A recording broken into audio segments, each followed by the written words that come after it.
YouTube channel देख रहे हैं, मैं इमरान खान। एक तो आपसे रब्ता नहीं हो पाया और नॉर्मल तो हालात नहीं है, मैं उसको नॉर्मल नहीं कह सकता, लेकिन अल्हम्दुलिल्लाह मैं महफूज हूं और मेरी कोशिश है कि जैसे पहले मेरा आपसे रब्ता टूट गया था और बड़े लंबे अरसे तक टूटा रहा था, दोबारा ऐसा नहीं होना चाहिए और हमारा रब्ता रहना चाहिए। मैं इस सारे जो मामला है पाकिस्तान के इस वक्त जो गुज़िश्ता 2.5 साल से 3 साल से चल रहे हैं, उनमें अपनी एक जिम्मेदारी समझता हूं कि मुझे आपके साथ राब्ते में रहना है और जो मेरा पॉइंट ऑफ व्यू है वो भी, और जो खबरें मेरे पास आती हैं वो भी आप तक पहुंचानी है। इसके लिए मैं काम करता रहता हूं। मेरा अपना एक नुक्ता नजर भी है, वो भी मैं बयान करता हूं, साथ में जो मुझे इंफॉर्मेशन मिलती है वो भी मैं आपको बयान करता हूं। और मैंने, आपने देखा होगा शायद आपसे 24 घंटे पहले मैंने एक ट्वीट भी किया था। उस वक्त मुझे महसूस हुआ कि शायद ये राब्ता टूटने वाला है, तो मैंने एक ट्वीट किया था जिसमें मैंने कहा था कि रूल ऑफ लॉ और आजादी इज़हार राय, जमहूरियत और ये चीजें पाकिस्तान का हल है, इसके अलावा और कुछ नहीं है। लेकिन उसका अल्लाह ताला का बड़ा शुक्र है, अल्लाह की बड़ी मेहरबानी है। वही रब्बुल इज्जत है, वो इज्जत भी बचाता है, जिंदगी भी बचाता है, वो महफूज रखता है। तो मैं अल्लाह का शुक्र है महफूज हूं। मेरी कुछ चीजें मेरे पास अभी नहीं है और ऑडियो का शायद थोड़ा सा प्रॉब्लम आपको भी सुनने में आ रहा होगा, तो इंशाल्लाह चीजें मैं अरेंज कर दूंगा, तो फिर जरा बेहतर तरीके से दोबारा आपके साथ बातचीत हो सकेगी।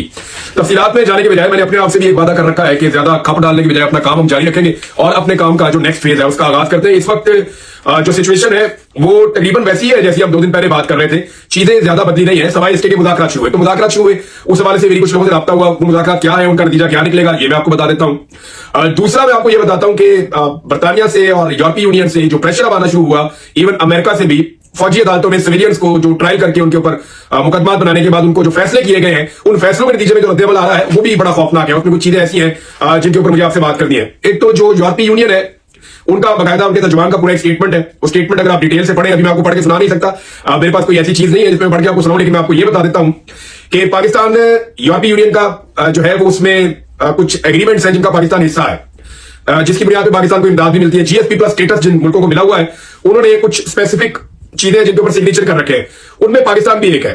और उसमें एक शेक उसकी ये भी है कि जब भी आप किसी सिविलियन का ट्रायल करेंगे, किसी आम आदमी का ट्रायल करेंगे, तो उसको आप पूरा हक देंगे मुकदमा लड़ने का, पूरा उसको फेयर ट्रायल होगा और वो प्रॉपर अदालत के अंदर होगा। ना सिर्फ प्रॉपर अदालत में होगा बल्कि उसकी रिप्रेजेंटेशन होगी पूरे तरीके से। लेकिन यहां पे ऐसा हुआ नहीं।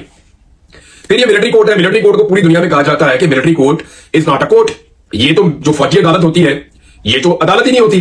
तो यहां पे कैसे कोई केस चल सकता है और कैसे फैसले आ सकते हैं? तो 25 लोगों को सजा तो दे दी, लेकिन उसकी कीमत भी खुदा न खास्ता पाकिस्तान को चुकानी पड़ सकती है।